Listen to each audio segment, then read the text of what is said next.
ज्यांची बाग फुलून आली त्यांनी 2 फुलं द्यावीत, ज्यांचे सूर जुळून आले त्यांनी 2 गाणी द्यावी, आभाळ एवढी ज्यांची उंची त्यांनी थोडं खाली यावं, मातीत ज्यांचे जन्म मळले त्यांना थोडं खांद्यावर घ्यावं. या ओळी तुम्ही ऐकल्याच असतील. गतिमंद मुलं वाढवणं ही खरंच तारेवरची कसरत असते. या मुलांना वाढवताना समाजाच्या काहीशा उत्सुक आणि सहानुभूतीपूर्ण तर क्वचित उपहासात्मक नजरांचा सामना करताना त्यांच्या पालकांची होणारी ओढाताण ही तर शब्दात देखील सांगता येणार नाही. पण याच मानसिक आजाराशी लढणाऱ्या रुग्णांनी स्वतःचा रोजगार स्वतः सुरू केला. तुम्ही हे ऐकून थोडं चकित व्हाल, पण हे खरंय. पुण्यातील शिवाजीनगर मनपा कार्यालयाच्या बाजूला या गतिमंद रुग्णांनी स्वतःचा व्यवसाय सुरू करत किमया नावाचा कॅफे सुरू केला.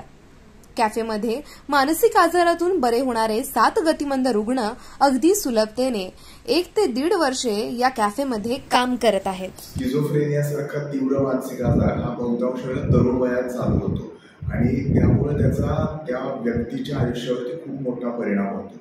औषधोपचारांनी जरी लक्षणं कमी झाली तरी पुनर्वसन हा एक खूप महत्त्वाचा भाग असतो. समाजामध्ये त्यांना परत मध्यप्रवाहामध्ये येण्यासाठी मदत आवश्यक असते. अशा परिस्थितीमध्ये किमया कॅफे हा जो परिवर्तन संस्थेने चालू केलेला आहे त्यामध्ये असा तीव्र आजार असलेले आपले मानस मित्र मैत्रिणी काम करतात. त्यामुळं स्वयंपाक करण्यापासून ते विक्री करण्यापर्यंत, पैशाचा हिशोब ठेवण्यापर्यंत, बाजारहाट करण्यापर्यंत सगळी कौशल्य त्यांना याच्यामध्ये शिकायला मिळतात. गेले वर्षभर अतिशय प्रभावीपणे हा कॅफे ते मित्रमैत्रिणी चालवत आहेत. त्यातनं त्यांचा आत्मविश्वास वाढतो, पैसे मिळतात आणि त्यातून समाजातला सन्मान देखील वाढतो. बजाज ऑटोच्या CSRने त्याच्यासाठी आम्हाला मदत केलेली आहे आणि महाराष्ट्रातल्या प्रत्येक जिल्ह्यामध्ये अशा स्वरूपाचा कॅफे असावा आणि तीव्र मानसिक आजार असलेल्या व्यक्तीला त्यामधून आधार सन्मान मिळावा अशी अपेक्षा. आमच्या कॅफेचे नाव आहे किमया कॅफे.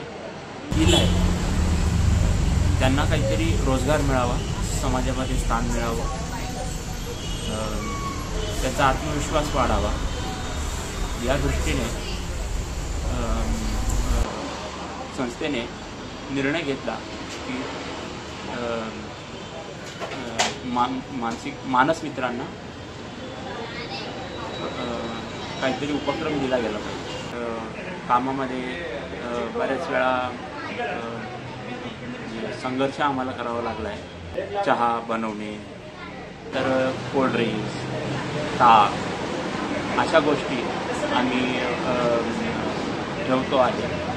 विक्री कौतुकाची थाप मिळते असं एकंदर आमचं. त्यामुळे आम्हाला मोटिवेशन मिळालं आहे. कामामध्ये सातत्य आलं. आमच्यामध्ये बहुमूल्य सुधारणा झालेली. समाजाच्या मानसिक आरोग्याविषयी असलेले गैरसमज आणि मनोरुग्णांकडे आणि गतिमंद रुग्णांकडे पाहण्याचा विशिष्ट दृष्टिकोन यांना परिपूर्ण आव्हान देणारा हा किमया कॅफे प्रगल्भ समाजाच्या दिशेने एक महत्त्वाचे पाऊल ठरत आहे. पुण्याहून प्रियांका माळी, न्यूज 18 लोकल.